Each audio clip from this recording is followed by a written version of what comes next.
Memorise करने के लिए दो चीजें इंपॉर्टेंट है। पहला तो कि आप ध्यान से पढ़े, जब पढ़ रहे हैं तब उस चीज पे पूरा ध्यान रखें।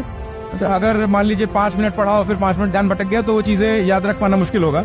और दूसरी चीज होती है बार बार रिवाइज करना। लाइक यूपीएससी में इवन हजार पेजेस की किताबें होती हैं, उनको भी हमको 15 बार 20 बार पढ़ना पड़ता है। तो वो बार बार जब आप रिवाइज करते हैं तो अपने आप में आपकी मेमोरी इंप्रूव होती जाती है और आप उन चीजों को पिक करके और याद रखने लगते हैं। और एक थोड़ा स्ट्रेटेजी का भी तरीका होता है कि जैसे आप अपनी बुक मान लीजिए वाले वो शुरुआत में 1000 पन्ने की थी, लेकिन धीरे धीरे आप उसको कंप्रेस करते जाएं। किस प्रकार? आपको नई किताब लिखने की जरूरत नहीं है, उसी में पेंसिल से अंडरलाइन करें, फिर अगले रिवीजन में मान लीजिए पेन से गोला बना दिया इंपॉर्टेंट वर्ड्स या फ्रेजेस को, फिर अगले रिवीजन में हाईलाइटर चला दिया। तो इस तरह से आपकी जो बुक होती है वो कंसाइज होती जाती है।